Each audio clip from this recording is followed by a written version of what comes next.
You know what's funny? Most people claim they're not creative, yet they'll spend 3 hours crafting the perfect Instagram caption that nobody reads, reorganize their room 17 times just to feel productive, or invent lies on the fly to get out of plans with their friends. That's creativity. But here's the problem.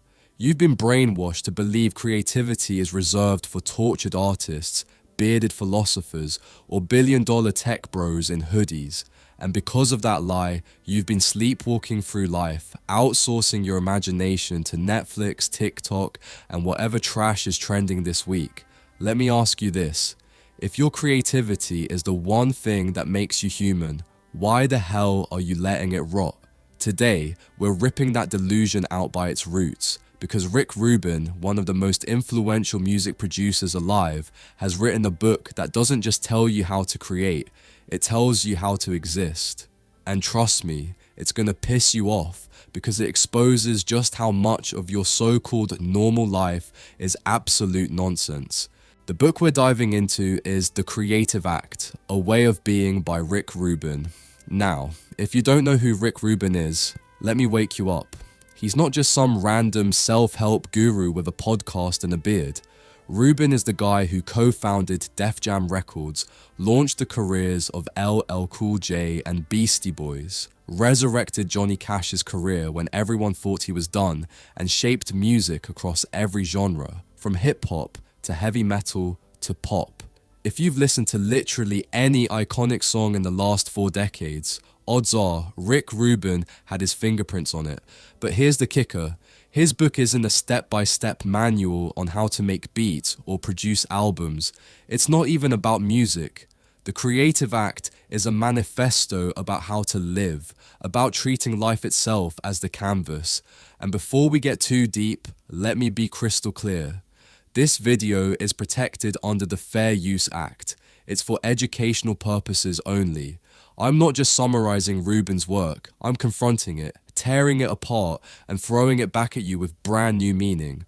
Because if you just wanted a book summary, you could have Googled it. This is different. This is transformative commentary. So what's Rubin's main message? That creativity isn't something you occasionally use. It's the default mode of being human. And if you're not engaging it, you're basically half alive. This book doesn't care if you're an artist, an entrepreneur, a parent, or just some guy scrolling TikTok at 2 a.m. It argues that you are, whether you like it or not, a creator. And every second you deny, that is a second wasted. In this breakdown, I'm going to walk you through the key ideas in Rubin's book. Ideas like tuning into the universe instead of forcing it, breaking your addiction to self-doubt, and actually living like an artist. Not just pretending on weekends. And yeah, I'll also call you out when your excuses are garbage. Because honestly, most of them are. So buckle up. This isn't about learning how to be creative. It's about unlearning the ways you've been taught to kill your creativity. Welcome to Mindful Reads Hub. Let's get started. The spark within, everyone is a creator. You've been lying to yourself. Yes, you. Every time you say, I'm not creative, what you're really saying is, I'm lazy and scared. Because here's the truth. The second you open your mouth and make an excuse, you're already inventing, spinning a story out of thin air. Creativity isn't reserved for musicians, painters, or some bearded guy meditating in Malibu. It's in every human by default. The way you solve problems at work, the way you argue with your partner, the way you figure out how to microwave leftovers without burning the edges, that's creation. You're doing it constantly, but instead of embracing it, most people bury it. Why? Because it's easier to say, I'm not creative, than to take responsibility for the fact that you've been sleepwalking through your own imagination. Rick Rubin isn't trying to flatter you when he says, everyone is a creator. He's telling you that your brain literally fabricates reality every second. Your senses don't capture truth. They filter random chaos into a story you can survive in. The forest, the traffic, the music on the radio, all of it is stitched together in your head like a movie. You're already producing art, whether you like it or not. The problem is, most people never realize they're the director and instead let the algorithm, or their boss or their parents write the script for them, and then they wonder why life feels flat. Rubin talks about tuning in, like we're radios, antennas picking up frequencies the universe is constantly broadcasting. That's not mystical fluff. Think about it. The greatest inventions and songs don't come from brute forcing ideas.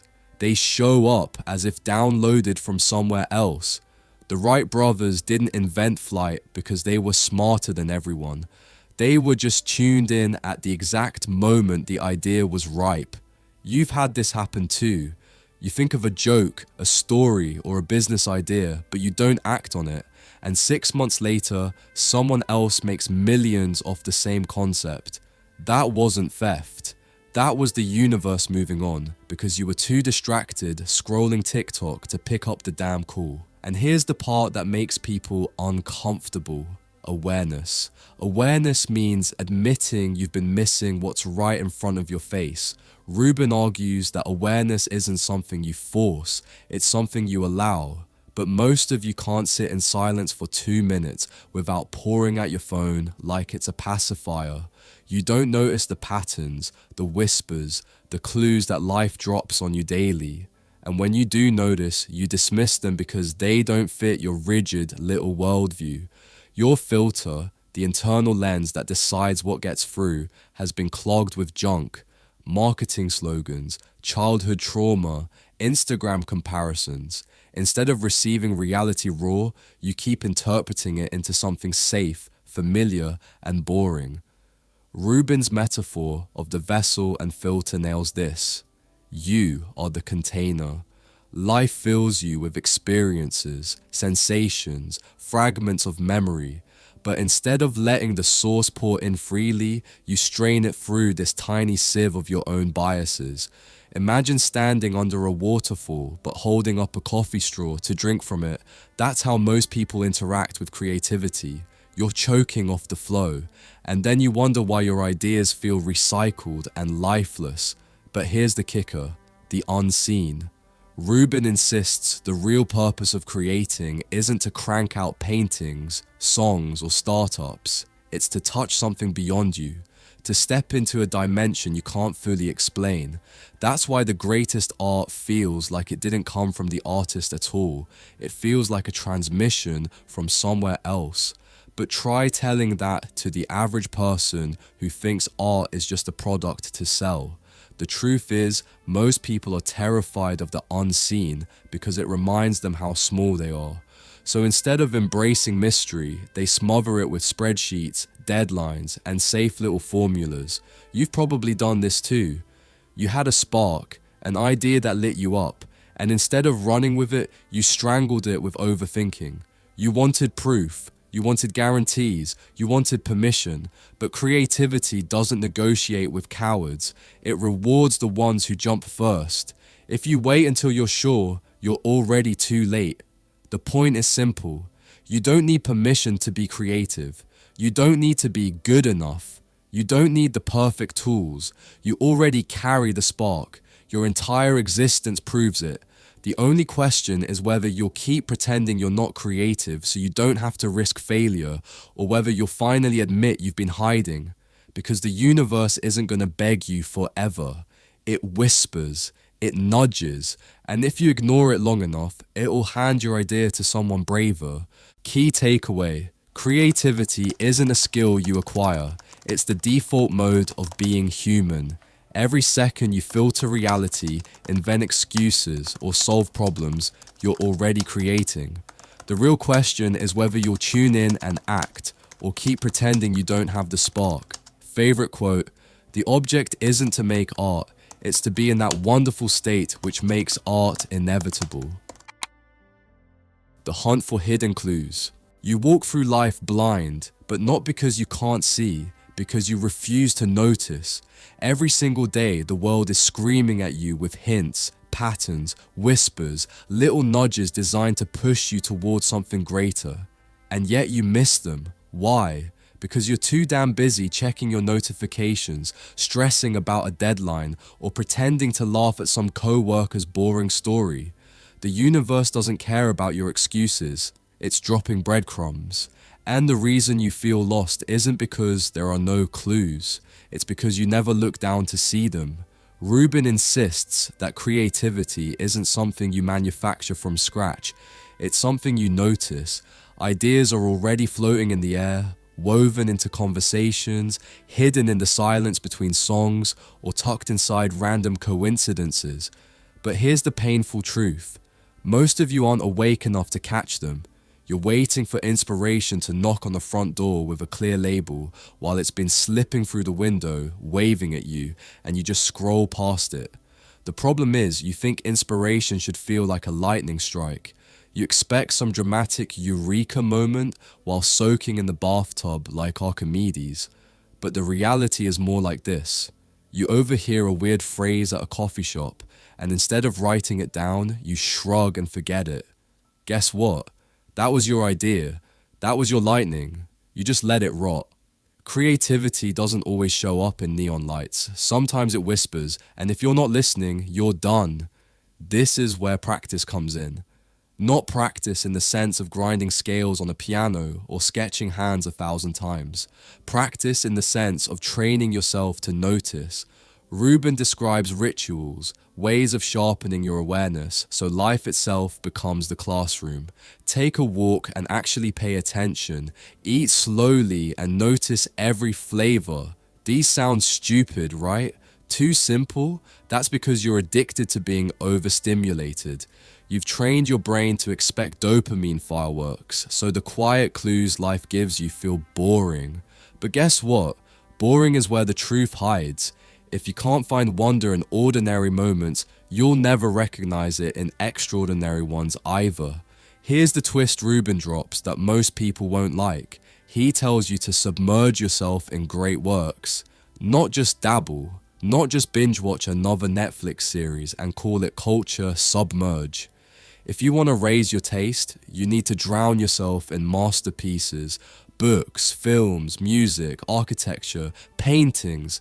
And before you roll your eyes and say, I don't have time for that, let me call you out. You already waste hours consuming trash every day. The same hours that could rewire your taste are spent scrolling memes and fake news. And then you wonder why your output feels cheap and recycled. You've been feeding your brain junk food and expecting it to produce gourmet meals. That's not how it works. If you only consume garbage, your work will smell like garbage too. And nature? Rubin doesn't romanticize it. He straight up tells you it's the ultimate teacher. Step outside and watch how the light shifts, how clouds dissolve and reform, how birds coordinate like jazz musicians. Nature doesn't rush, it doesn't force, it doesn't cling to permanence. Nothing is static. Everything is changing, every second. Even the things you thought were solid. That tree you pass every day, it's a different tree today than it was yesterday. You just don't care enough to notice. If you learned from that, if you really absorbed that constant change, you'd stop clinging to the idea that your life should be stable, predictable, or permanent. The fact that everything changes isn't the problem, it's the gift, but you treat it like an inconvenience. And while we're at it, let's get personal. You think your life has to be extraordinary for you to make something extraordinary. Wrong. You keep looking outward, new countries, new jobs, new experiences, thinking that's where the creative spark lives. But Rubin reminds you to look inward. Your inner world, the swirl of emotions, memories, fears, and subconscious fragments, that's just as infinite as the external universe. But do you explore it? No, you run from it. You distract yourself, numb yourself, scroll yourself into oblivion because you're terrified of what you'll find if you actually sat in silence and listened to your own mind. And that's pathetic, because everything you're avoiding is the exact fuel you need to create. Here's the irony. You keep asking for a map, a system, some productivity hack to unlock creativity. The map is already there, drawn across your daily life in small coincidences, natural rhythms, forgotten feelings. But instead of following it, you demand GPS directions. And life doesn't give GPS. It gives riddles. It gives poetry. And if you're too dull to read it, you'll keep wandering around, insisting there's no path. Key takeaway: life is constantly feeding you raw material, but only if you train yourself to notice. Great works, small coincidences, the patterns in nature, even your own messy inner life, they're all clues. Miss them and you starve your creativity. Catch them and the world opens up. Favorite quote: look for what you notice but no one else sees. The inner battle, doubt, distraction, and the subconscious. Let's get one thing straight. You're not lacking ideas, you're drowning in them. Your subconscious is like a warehouse overflowing with boxes of treasures you never unpack. Every memory, every song lyric you half remember, every embarrassing moment you swore you'd forget, it's all stored there, waiting. But here's the brutal reality: you don't access it because you let the loudest, dumbest part of your brain run the show. The anxious narrator in your head keeps telling you, that's not good enough.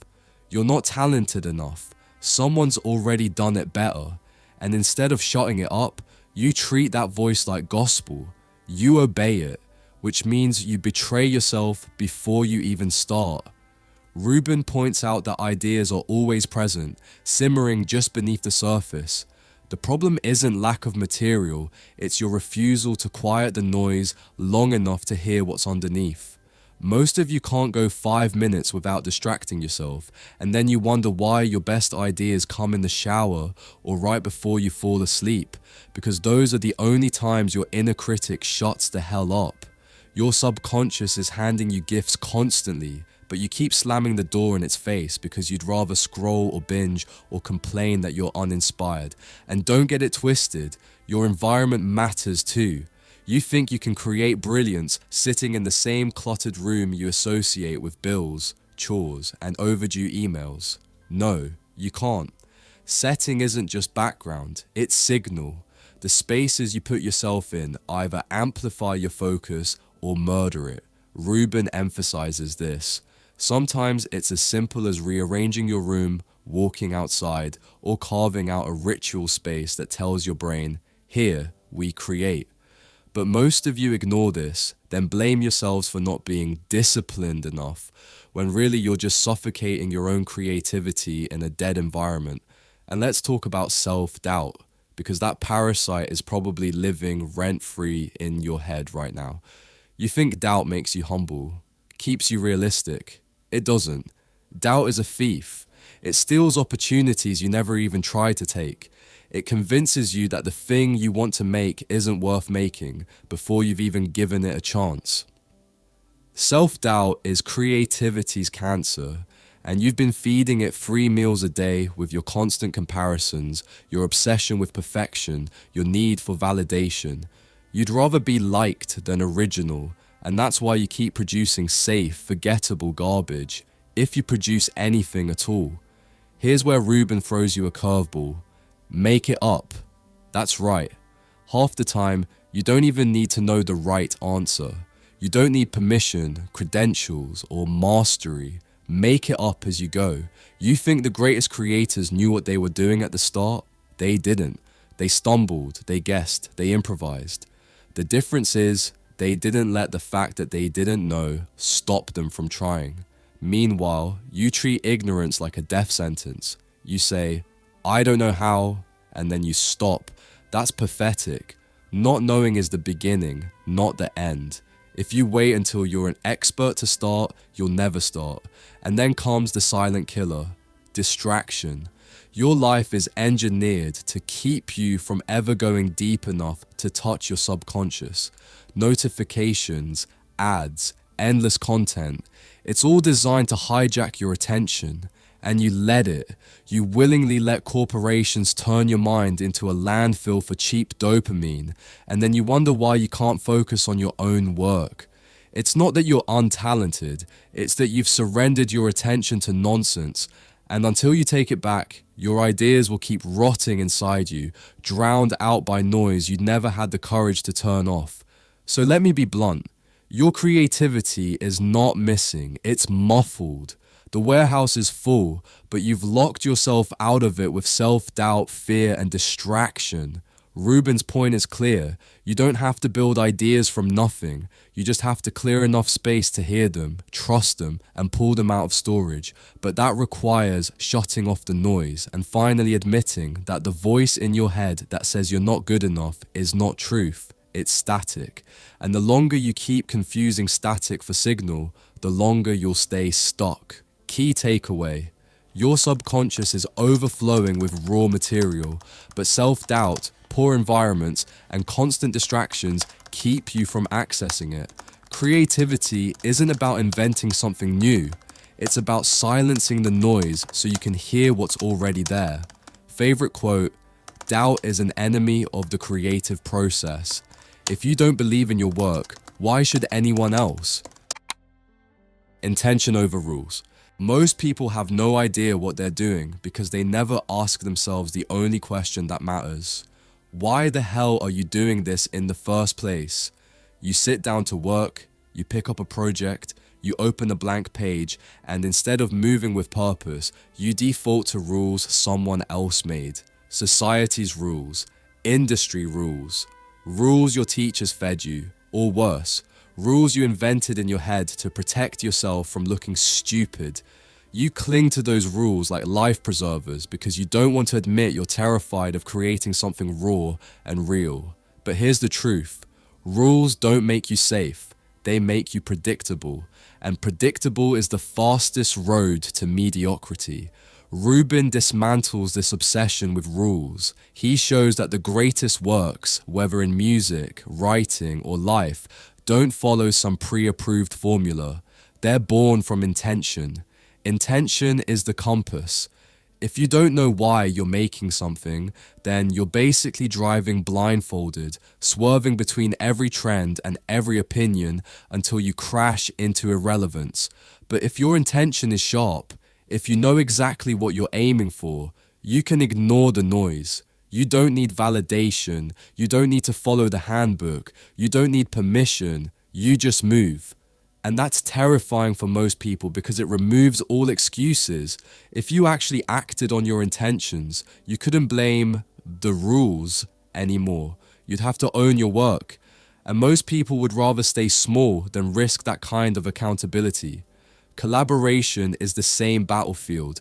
Everyone loves to romanticize it. Teamwork makes the dream work until it's time to actually collaborate. Then what happens? You either bulldoze others to protect your ego or shrink into silence because you're afraid to speak up.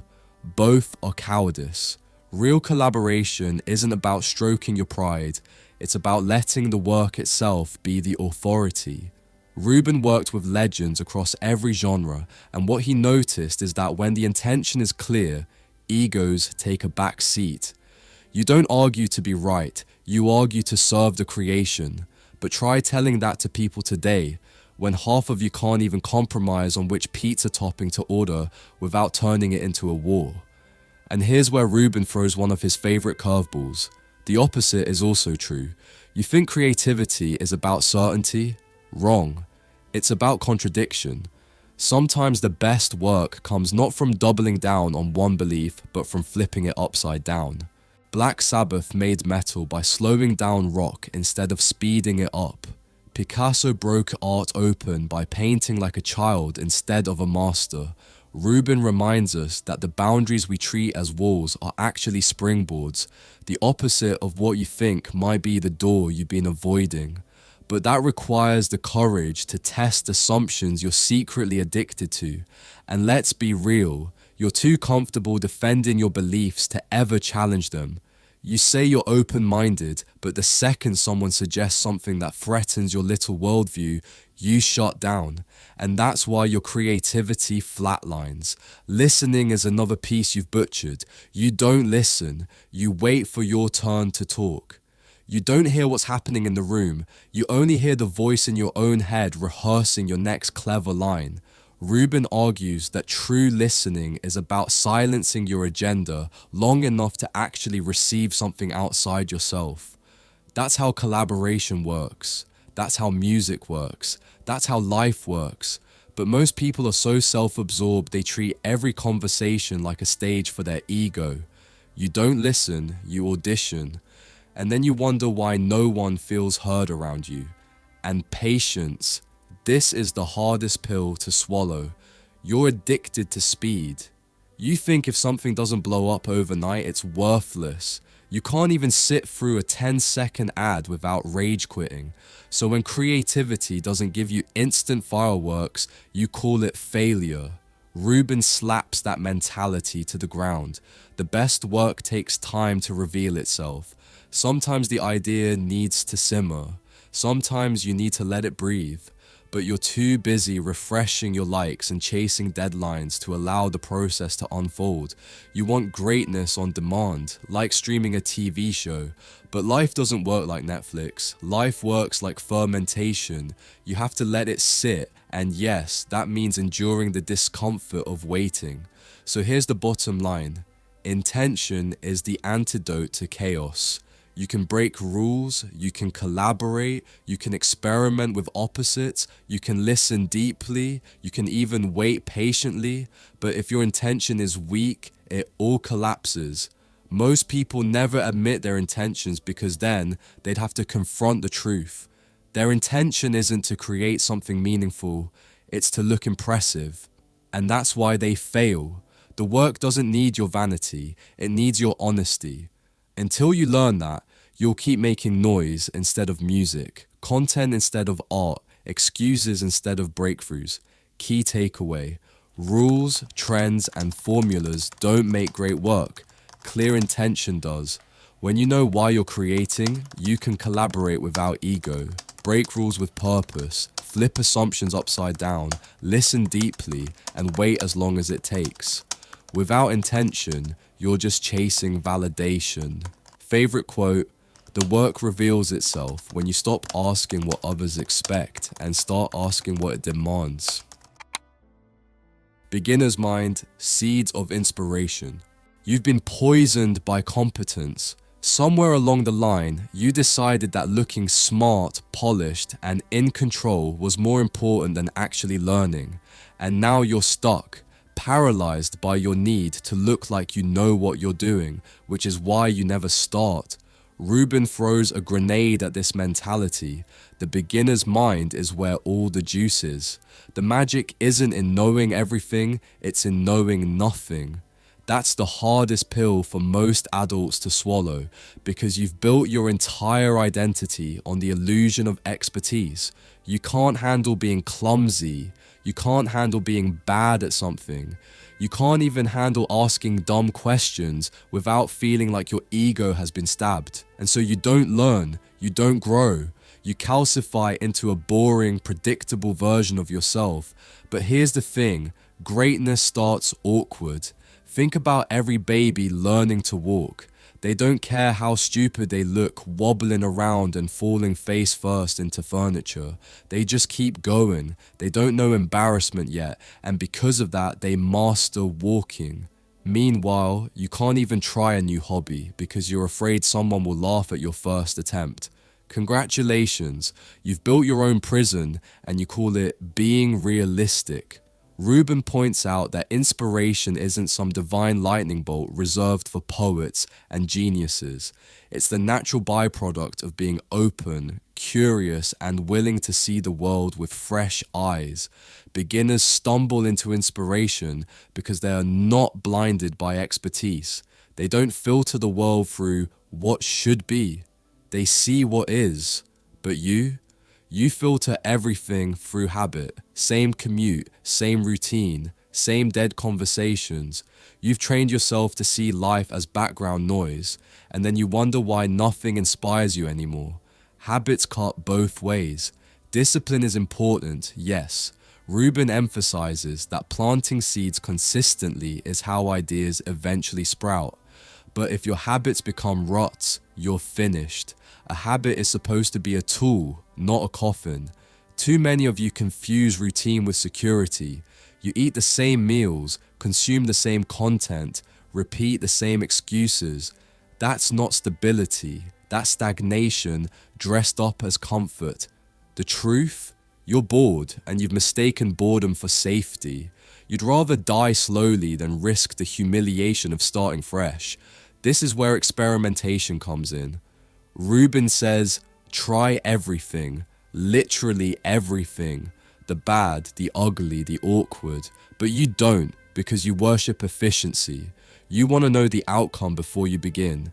You want guarantees. You want step-by-step guides. And life doesn't work like that. Experimentation means wasting time, failing in public, making things that suck. It means chasing dumb ideas just to see where they lead. And yes, that feels terrifying if you've built your identity around never looking foolish. But here's the paradox. The willingness to look foolish is exactly what makes breakthroughs possible. Seeds of creativity don't sprout on your schedule. They need space, time, care. And you don't get to decide which ones take root. You plant a dozen, maybe 100, and most will die. That's reality, but 1 or 2 will grow into something you couldn't have predicted. And the reason most people never get there is because they're too impatient to plant enough seeds. You want certainty instead of abundance. You hoard one idea like it's your precious jewel, polish it endlessly, protect it like it's sacred. But ideas aren't sacred, they're compost. Most of them need to rot so something better can grow. This is where Rubin's genius is brutally simple.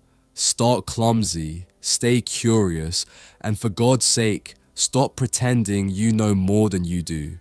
Every masterpiece starts as a mess. Every habit starts as a struggle. Every spark of inspiration comes from letting yourself look at the world without pretending you've already figured it out. The people who change the world aren't the ones who knew the answers. They're the ones who dared to ask questions that sounded stupid. You're so desperate to protect your pride that you've smothered your potential. So here's the challenge. Can you let yourself be a beginner again? Can you walk into something new without the armor of knowing? Can you take a risk that might make you look ridiculous? If not, then stop complaining about being uninspired, because inspiration doesn't come to the proud, it comes to the humble. Until you relearn how to see with beginner's eyes, you're just going to keep recycling the same dull, lifeless patterns.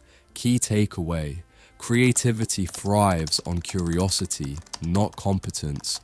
When you drop the need to look like an expert and embrace clumsy beginnings, you plant the seeds that lead to real inspiration. Greatness isn't born from certainty, it's born from the courage to look foolish.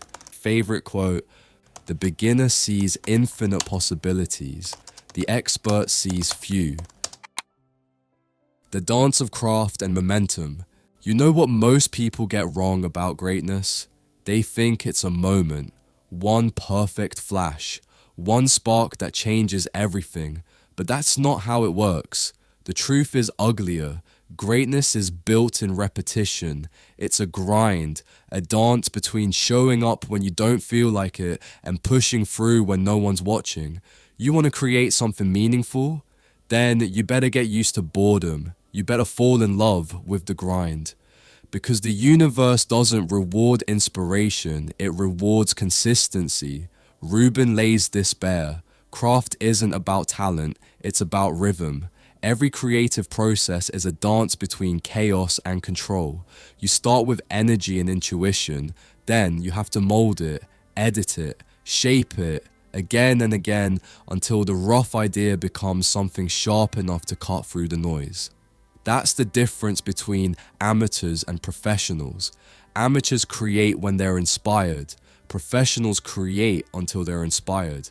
The work isn't magic, the work makes the magic. But you don't like that idea, do you? You've been fed the lie that creativity should feel easy, that your passion will carry you. You think if it's hard, it means you're not good enough. Wrong. It means you're doing it right, because craft isn't supposed to feel comfortable. It's supposed to stretch you until the lazy parts of your brain break. That discomfort, that's the upgrade. You've been avoiding it your whole life, hiding behind perfectionism or waiting for the right time.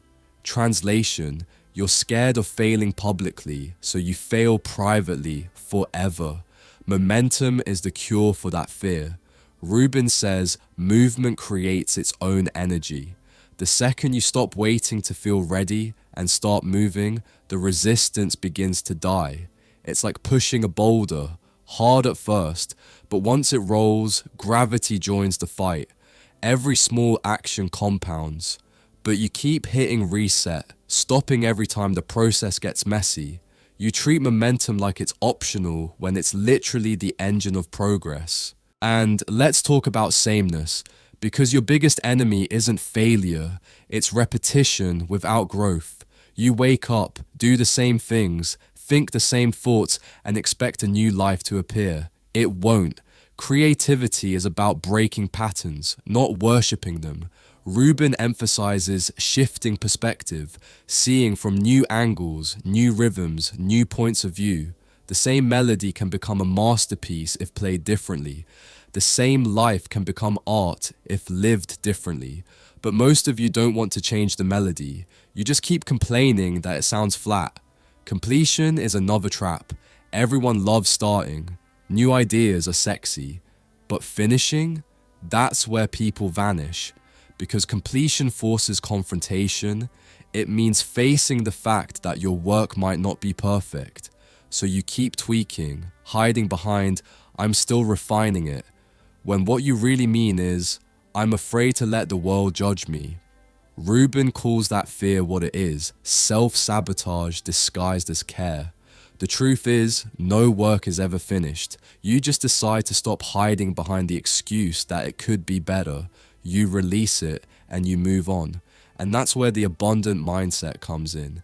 You think this is your one shot, your one great idea, so you cling to it like a drowning man to driftwood. But Rubin flips that scarcity mentality on its head. He says creativity is infinite.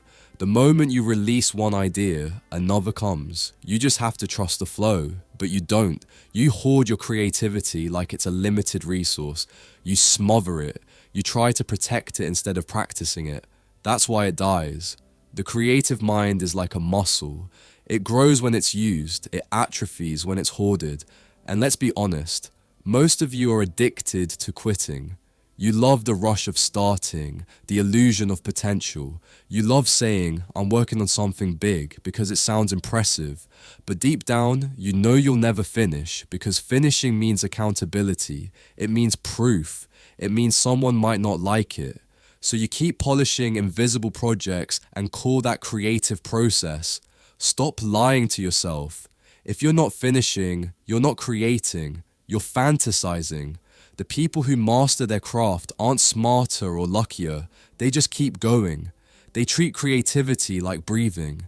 They show up even when it sucks. They build momentum through repetition. They trust the abundance of ideas instead of worshipping one. And while the world is busy scrolling, complaining, and comparing, they're out there carving, shaping, building something that will still matter when the noise fades.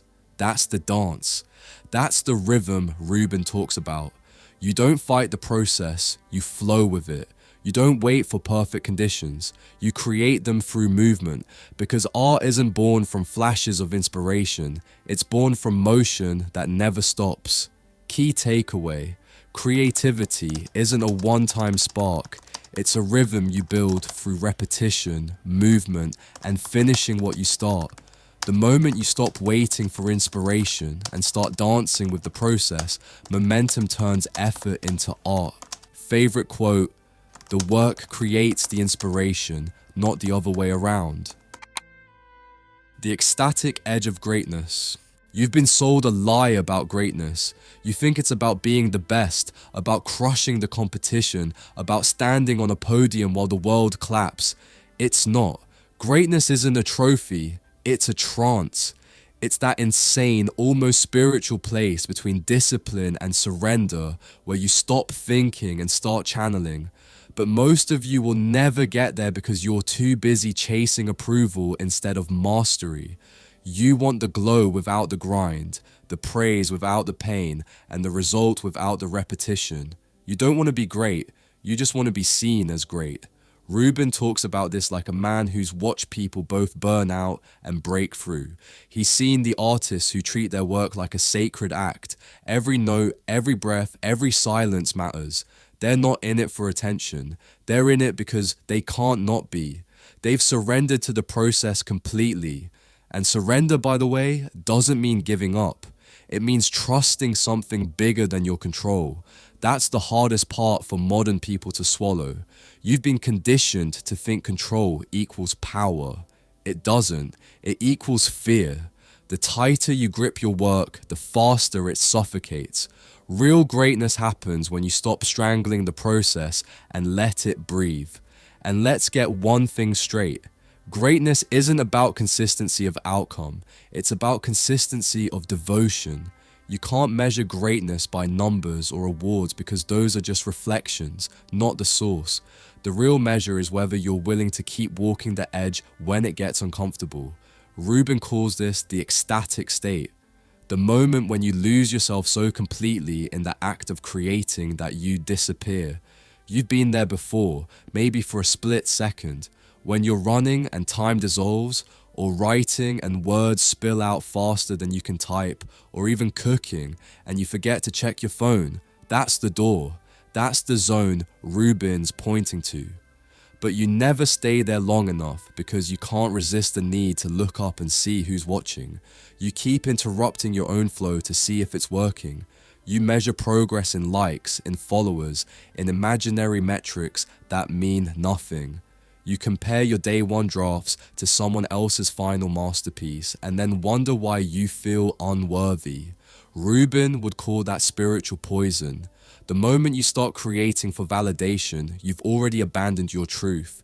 You've traded the ecstatic for the efficient, the sacred for the safe. And then there's the experimenter versus the finisher, the two sides every creator has to wrestle. The experimenter plays, explores, takes risks. The finisher refines, polishes, closes loops. Both matter, but most of you live permanently in one. You either start 1,000 things and never finish, or you polish one idea to death until it's soulless. Greatness requires both, the chaos of experimentation and the discipline of completion. It's a dance, not a dictatorship. You have to know when to let the work lead and when to step in and steer it home. Rubin also smashes this idea that there's some fixed formula for success. There isn't. Temporary rules might work today, but they'll kill you tomorrow if you don't know when to break them. The greatest artists evolve because they're willing to unlearn. They're comfortable with contradiction. What worked once might fail spectacularly later. And that's the point. You think consistency equals reliability, but in art, consistency often means stagnation. The opposite of success isn't failure, it's repetition. Connected detachment is the paradox Rubin drives home. Care deeply, but don't cling. Pour your soul into the work, but don't let your ego own it. That's where freedom lives. When you create from that place, you're untouchable. If the world loves it, great. If they hate it, great. Because the point isn't to be accepted, it's to be alive. Most of you can't reach that because you attach your worth to outcomes. You don't create because it's who you are. You create because you're trying to prove you're good enough. And that desperation seeps into everything you make. The irony is, the more you chase greatness, the further you get from it. Greatness isn't something you achieve. It's something that happens when you finally stop performing and start becoming. It's not about control. It's about communion. The divine doesn't visit those who demand. It visits those who show up day after day, humbled, curious, and willing to listen. That's what Rubin's trying to tell you. Stop obsessing over greatness. Just surrender to the damn work. Key takeaway. Greatness isn't a goal. It's a state of surrender. The real masters walk the razor's edge between obsession and freedom, caring deeply but never clinging to outcomes. The moment you stop chasing control and start trusting the process, the extraordinary begins to happen. Favorite quote: "The best art isn't made, it's allowed." Essence and mystery, the invisible thread. You ever notice how the best things you've ever made felt like they didn't even come from you? Like they came through you? That's because they did. You weren't creating, you were translating. You were catching a signal from somewhere bigger, quieter, older than your little ego could ever comprehend. But instead of honoring that, most people build walls around it. They start thinking, how can I make this fit what's popular? Or, will people understand this? Congratulations, you just killed the mystery. You traded essence for explanation. Rubin's whole point here isn't some spiritual fluff, it's practical. The greatest creators aren't chasing originality, they're chasing honesty. And honesty in art is messy. It doesn't look like what everyone else is doing because it's not meant to. Yet we live in an era that worships comparison. You scroll through your feed and suddenly you're not an artist, you're a scoreboard. Who's getting more views? Who's crushing it? Who's trending? But here's the truth, Rubin hammers home. When you compete, you disconnect from the source. You start making art from fear instead of curiosity. That's the trap, confusing influence with imitation. Inspiration is supposed to remind you what's possible, not define what's acceptable. But you can't see that when you're too busy tuning into everyone else's frequency instead of your own. You become a cover band version of yourself. You stop asking, what do I feel? And start asking, what will they like? And in that moment, your essence, the one thing that made your work alive, dies quietly. Rubin says it straight. The artist's job is not to explain the unexplainable, it's to reveal it. Your job isn't to translate life into logic, it's to translate truth into form. That's why the best art always feels both familiar and strange. It touches something ancient in you, something nameless, like remembering a dream you never knew you had. But most people can't handle that level of surrender. They want clarity, labels, step-by-step checklists. They want to understand mystery instead of being moved by it. You ever wonder why modern creativity feels so shallow? Because everyone's obsessed with showing how clever they are instead of showing how human they are.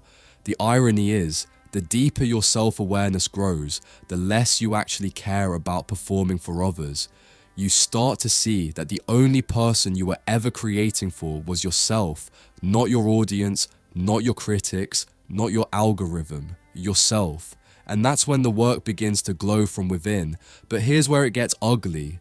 When you start creating from essence instead of ego, the undermining voices get louder.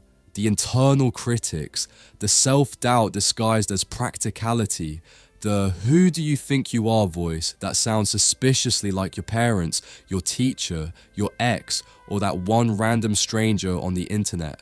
Rubin's advice?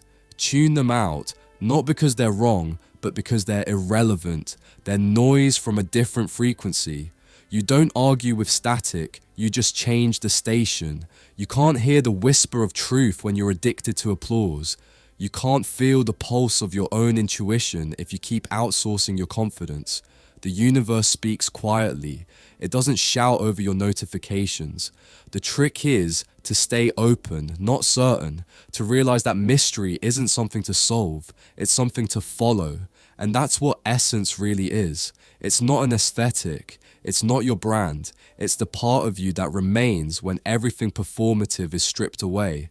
It's the raw pulse of what you actually mean before you dress it up in what you think people want to hear. Rubin reminds us that the point of reference shouldn't be other people. It should be your inner compass, your taste, your truth. Because if you don't trust that, someone else will hijack your story and sell it back to you with a logo on it. The ones who last, the true artists, aren't the loudest or the most strategic. They're the ones who stay closest to the mystery. They know that art isn't supposed to make sense. It's supposed to make you feel. The rest is noise. And when the world demands you explain yourself, when it insists on reducing your work to metrics and meaning, the strongest move you can make is silence. Because sometimes silence is the most honest form of rebellion. You don't owe the world an explanation for your essence. You owe it your authenticity. Stop trying to be understood and start trying to be real. Because the truth is, no one remembers the artists who fit in perfectly. They remember the ones who made them uncomfortable enough to feel something new. That's the invisible thread Rubin's talking about. The thing that binds every masterpiece, every poem, every song worth hearing. It's not logic, it's life, disguised as art. Key takeaway: essence is what remains when you stop performing. Creation at its highest level isn't about competition or cleverness, it's about honesty and surrender. Stay close to the mystery, and your work will always speak louder than your explanation. Favorite quote: "The best work doesn't describe the mystery, it becomes it." Expect the unexpected. You know what's funny? Everyone claims they want inspiration, but no one's ready for what it actually looks like when it shows up. They think it will come as a warm sunrise moment, coffee in hand, playlist humming, a perfect flash of creative clarity. But when it comes, it never asks permission. It kicks the damn door in, flips the table and shouts, "You ready now?" And most people aren't, because they've been waiting for lightning while standing under fluorescent lights, terrified of the dark. That's what this part of Rubin's philosophy burns down: the myth of control. The idea that inspiration can be scheduled, systematized, or earned through routine alone. He reminds us that creativity lives in chaos. It sneaks up when you're in traffic, when you're brushing your teeth, when you're halfway between a dream and waking. That's not coincidence. That's the subconscious doing its work while your conscious mind is too distracted to ruin it. The magic always hides in the in-between. But here's the uncomfortable truth: most people miss it. Not because the universe stopped whispering, but because we stopped listening. We scroll, we plan, we multitask our lives into noise, and then complain that nothing feels alive anymore. Rubin's point? The lightning never went away. You just built walls around your sky. The artists who truly see, they train themselves to stay open. Not optimistic, not positive, open. It's not about believing everything happens for a reason. It's realizing that everything happens for observation. You catch clues everywhere. The chipped paint on a city wall, the rhythm of rain hitting a window, the look in someone's eyes right before they lie. Most people label those moments as nothing, but the creator, the real one, knows. That's where the universe hides its vocabulary. Rubin talks about a whisper out of time, those flashes of inspiration that feel like they don't belong to this moment at all. They come from somewhere deeper, somewhere timeless. You felt it. That sudden rush when an idea hits you and you don't know why, but you know it's right. That's not madness, that's alignment. But what do we do instead of acting on it? We doubt it, dissect it, drag it through analysis until it's lifeless. We wait for permission.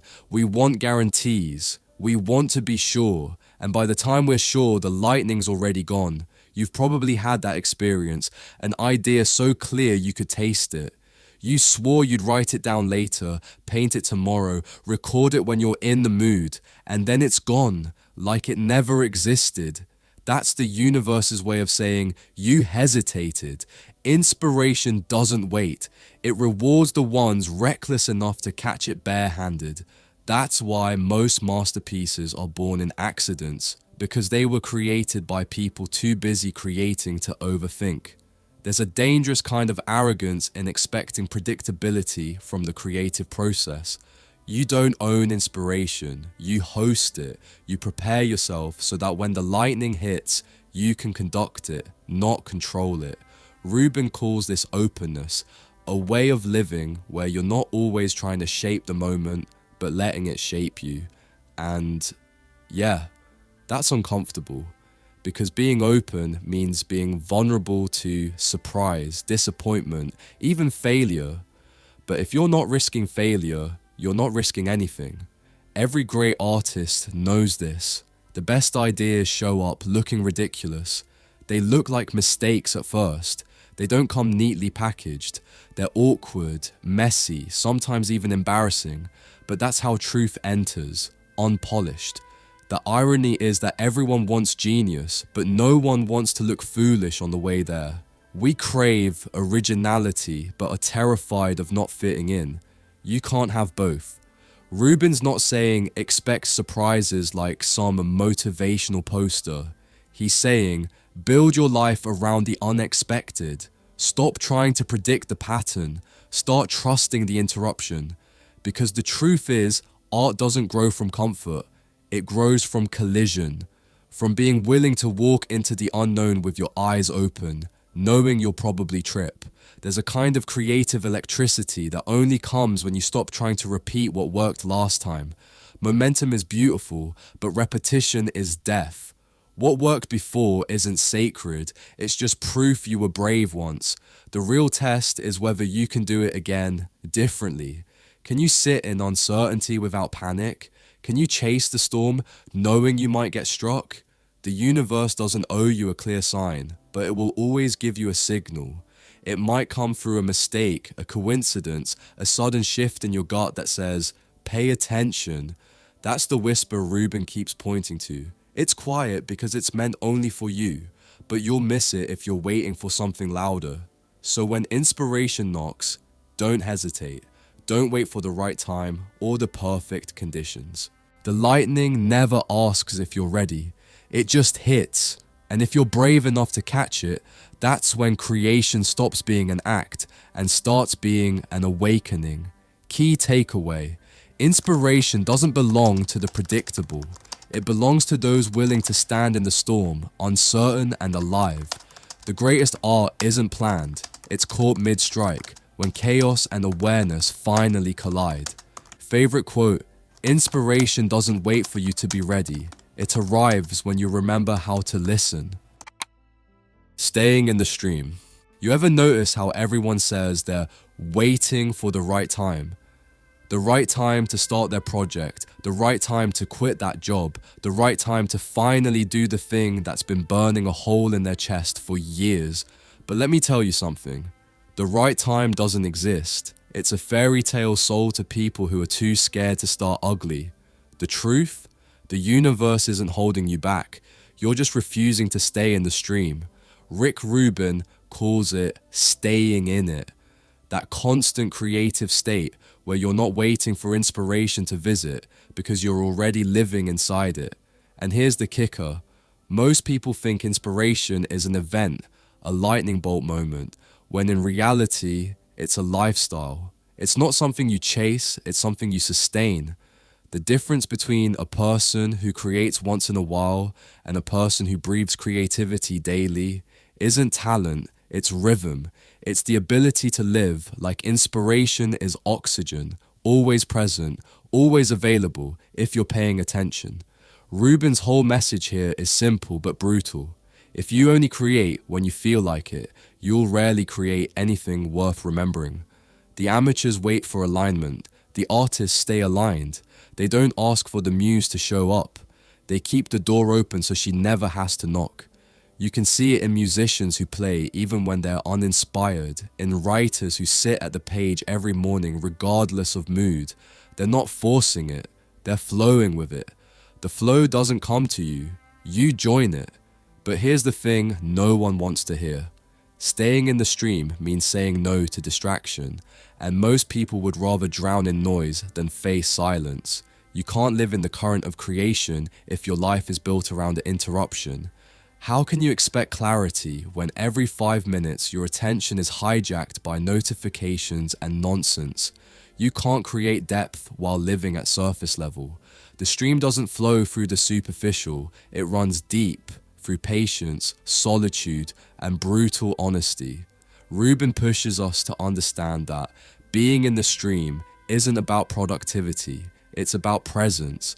Most people confuse busyness for movement. They're constantly doing, scrolling, reacting, but they're not awake. Being in the stream isn't about how much you produce, but how attuned you are to what wants to be born through you.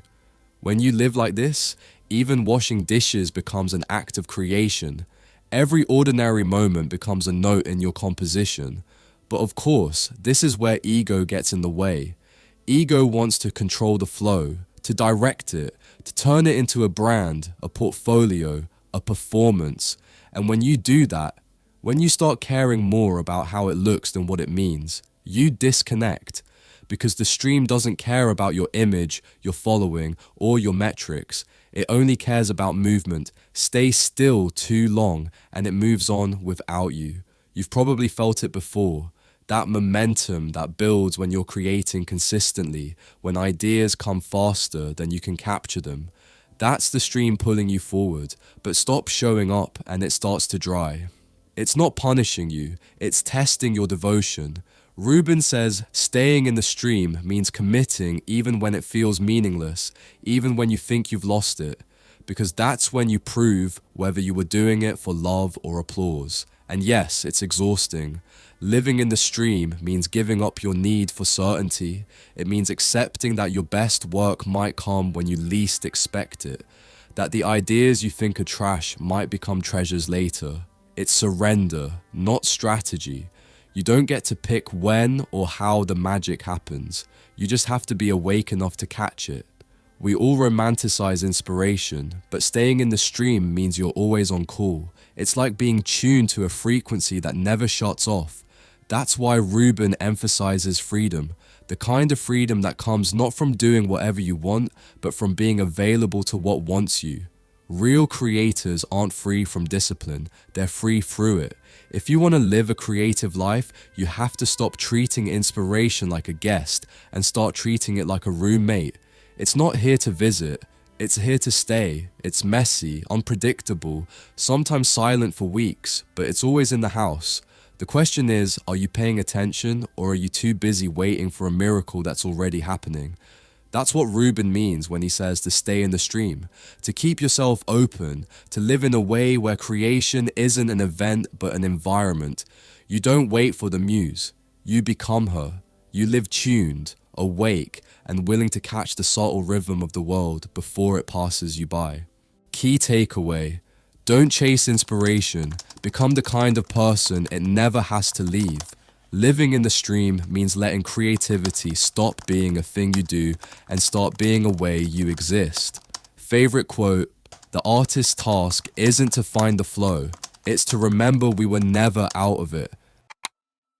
Adaptation and renewal, the shape of change.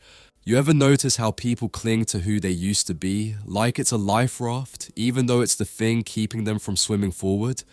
Everyone's terrified of change, yet they complain when nothing changes. It's like wanting to be reborn without dying first, a fantasy built on fear. The truth is, creation demands evolution, and evolution demands destruction. You don't get to skip the part where everything you thought you were gets dismantled. That's the cost of renewal. Rick Rubin hits this nerve hard.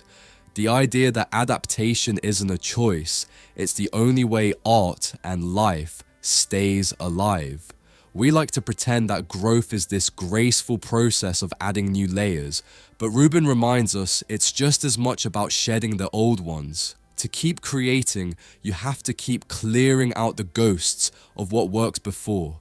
That project you once nailed, it's irrelevant now. That style everyone praised, outdated. The real artist isn't the one who perfects, it's the one who's willing to start over again and again, to burn down their own temples for the chance to build something truer. But here's the uncomfortable part. Most people don't evolve because they're too attached to validation. You found a formula that worked, people liked it, so you cling to it, like a comedian telling the same joke for 20 years. You've stopped creating and started repeating. Rubin calls this translation, the idea that you can't keep using the same language forever. What spoke to the world before might not work now, and that's fine. You're supposed to translate yourself into something new, but that translation hurts. It means leaving behind the safety of knowing who you are and stepping into the terrifying freedom of not knowing yet. Rubin also tears apart the myth of finding your voice. Because once you find it, what then? You either keep refining it until it becomes a cliche, or you throw it out and find another. That's the real artistic challenge, not finding your voice, but learning how to lose it on purpose. Every reinvention demands sacrifice, and most people aren't built for that kind of honesty. You can't evolve if your ego's still steering the ship. The moment you start identifying too tightly with your work, you stop being its vessel and start being its prisoner. Think about it. Nature doesn't ask permission to change.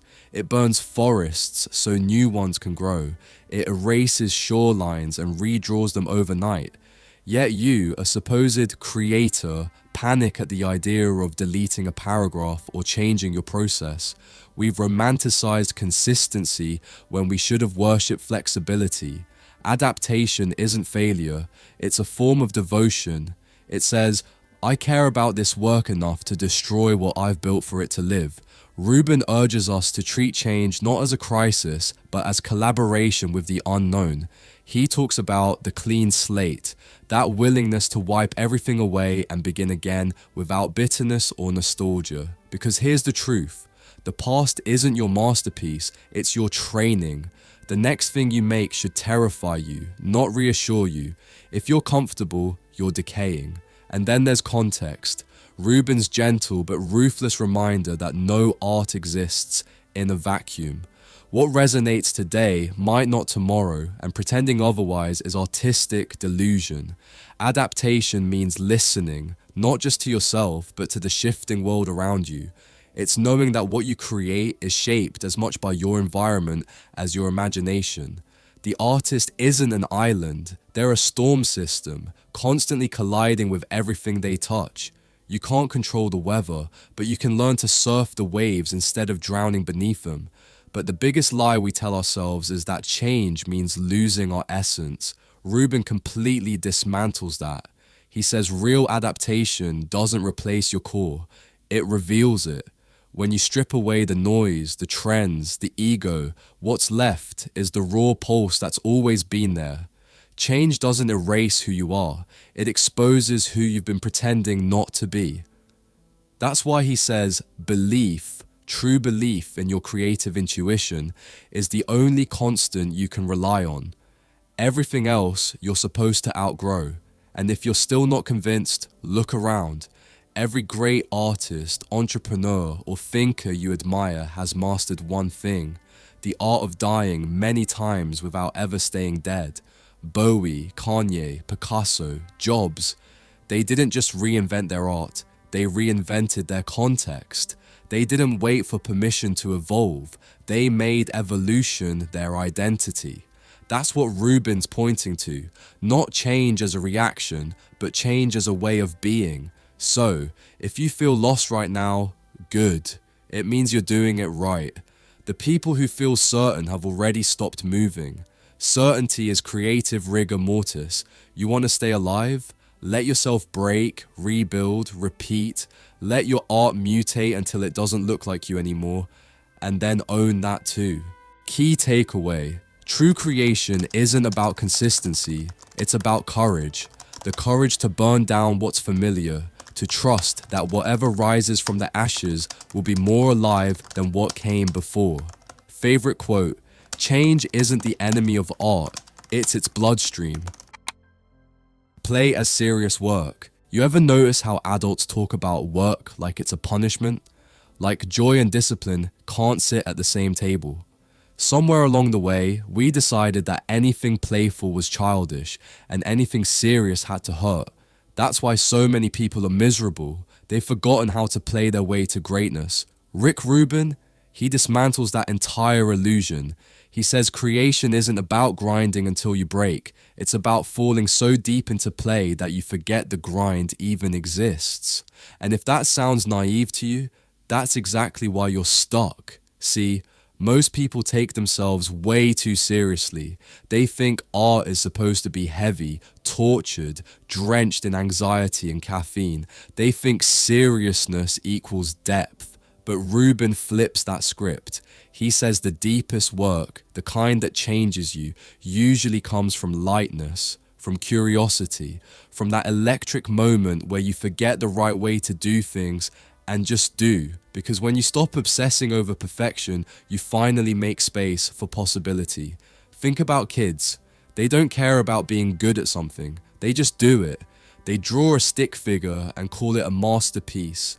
They dance like maniacs in the living room. They build a fort out of couch cushions and call it a castle. They aren't worried about branding or aesthetic. They're just expressing fully and freely. Rubin says that's the energy we've lost. The problem is, most adults are too afraid to look foolish. You're not blocked, you're just self-conscious. You care more about being perceived as smart than being real. Rubin argues that play isn't the opposite of discipline. It is discipline. It's showing up every day, not because you have to, but because you can't help yourself. It's being addicted to discovery.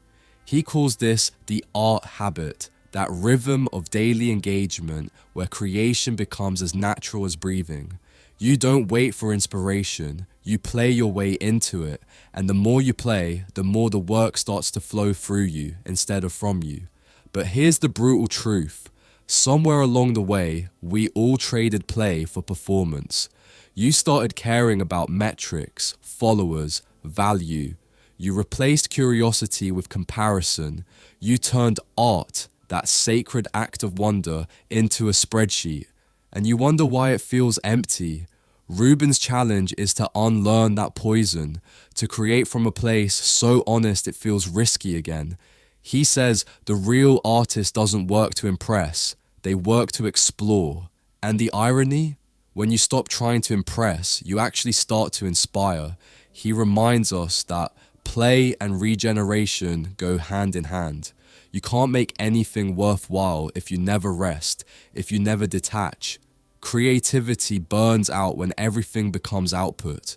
That's why Rubin speaks about cycles, the ending and beginning of creative seasons. Finishing isn't failure, it's fertilizer. Every ending feeds the next experiment. That's the rhythm of real artistry. Create, release, rest, renew. And maybe the most profound part? He says play is a mirror. It shows you who you really are. How you play reveals what you fear. The ones who can't play, they're terrified of being seen. They hide behind productivity, behind busyness, because facing their own curiosity would mean facing their vulnerability. That's why Rubin pushes for self-awareness, not to make you overthink, but to reconnect you to the part of yourself that still believes the world is magical, the part that hasn't been crushed by cynicism or fear. You don't have to force greatness, you just have to make room for it. When Rubin talks about letting it be, he's not saying be lazy. He's saying stop strangling your work with expectation. Perfectionism is the enemy of play. It's like trying to dance while constantly checking your reflection.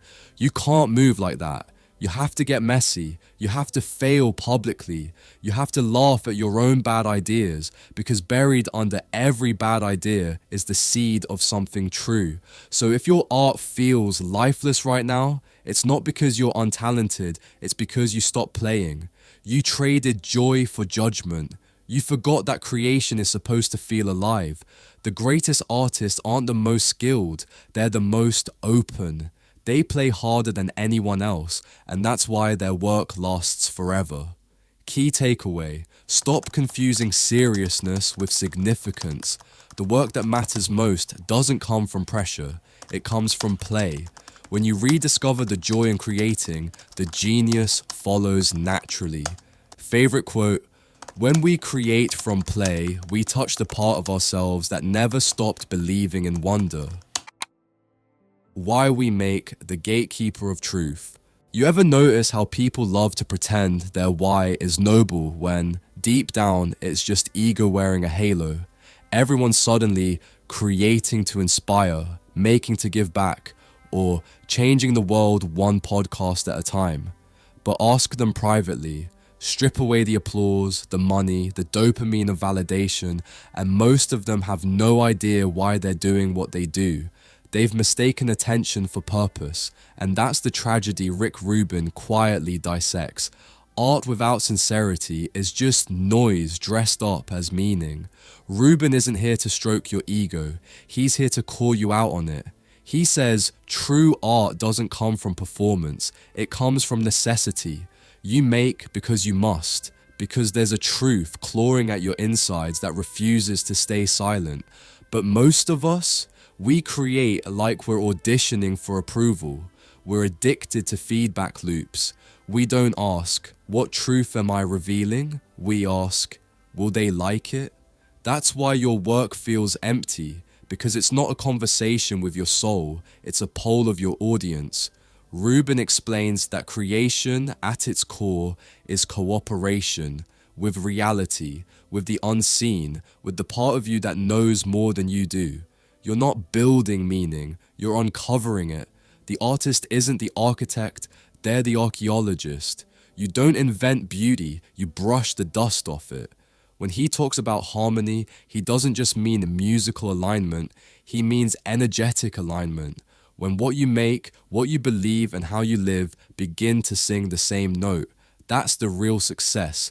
Not followers, not fame, but resonance. And here's the gut punch. Rubin says most people never get there because they're not honest. They claim to be sincere, but sincerity isn't about good intentions. It's about brutal self-examination. It's about asking, am I creating from truth or am I chasing approval? That's a terrifying question because it doesn't flatter you, it exposes you.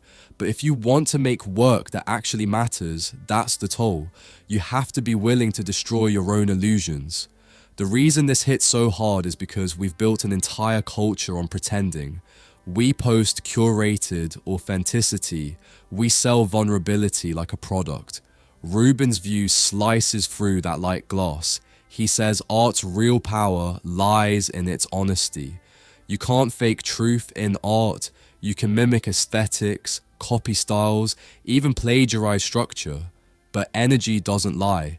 The audience might not know why something feels off, but they can smell inauthenticity a mile away. When your work's alive, it hums. When it's fake, it dies quietly. He reminds us that art has always been the gatekeeper of truth in human culture. When the world lies, art whispers what's real. When systems fail, songs tell the stories they won't print. Rubin's philosophy is that every act of creation is, at its core, an act of defiance against apathy, against conformity, against silence. That's why he insists, you don't make art for money, you make art to stay alive.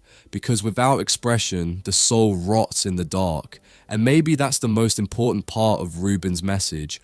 Art isn't decoration, it's survival. It's the human impulse to reach out of the void and say, I exist, and this means something. It's the antidote to despair. It's how we make sense of the mess. That's why your reason for creating matters more than your result. Because if your why is shallow, your art will drown in it. Rubin pushes us to remember that creation isn't separate from being, it is being.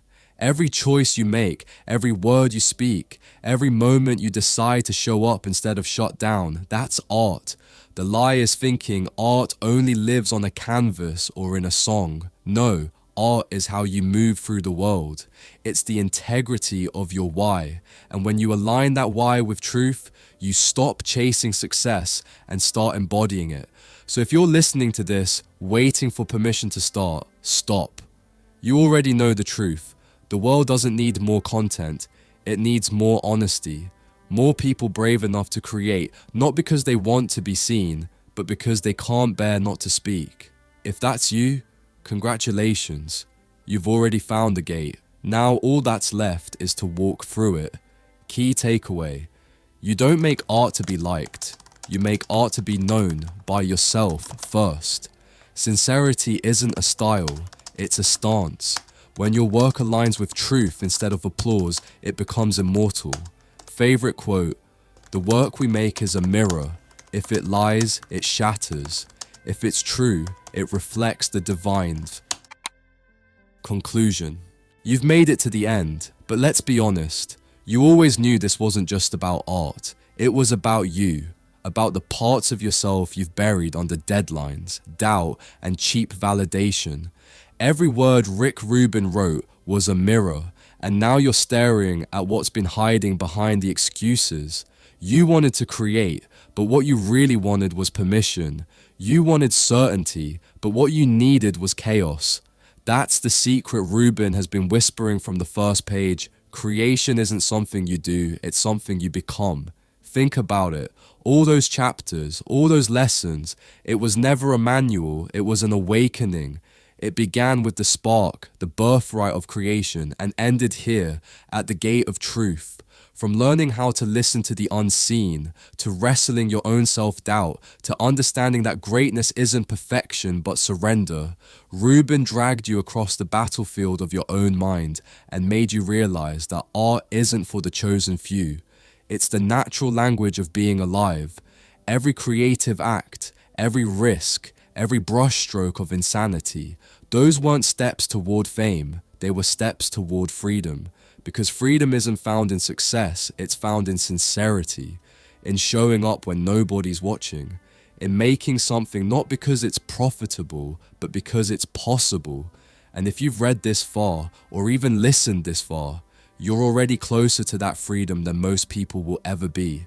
Rubin's genius isn't in giving you rules, it's in burning the idea of rules to the ground. He's saying, stop trying to control the outcome, stop chasing applause, stop letting fear dress itself up as practicality. The work doesn't want to be perfect, it wants to be real, and reality is messy, uncomfortable, and miraculous all at once. So here's the truth. Every excuse you've ever used, I'm not ready, I'm not talented enough, I don't know where to start, was just your ego trying to protect you from becoming who you already are. The real danger isn't failing, it's never beginning, because nothing will ever feel worse than dying with your truth still inside you. And that's what this book was trying to tell you all along. That creation isn't about building monuments, it's about remembering your essence, the spark, the rhythm, the doubt, the surrender, the ecstasy, the mystery, the surprise, the stream, the change, the joy, the truth. All of it was pointing to one thing, that creativity isn't an activity, it's your nature. You don't have to find it, you just have to stop running from it. So don't let this end here. Close the gap between knowing and doing. Take the risk, make the thing, fail, rebuild, repeat. That's the real creative act. Living like it matters. Because it does. And if you felt something in this, if even one sentence woke up that sleeping part of you that still believes in wonder, then go buy The Creative Act, A Way of Being by Rick Rubin. Don't just consume the highlights, live it, annotate it, argue with it, let it dismantle the fake version of yourself that's been running the show. This book isn't a read, it's a mirror, and what you do with what you see, that's your masterpiece.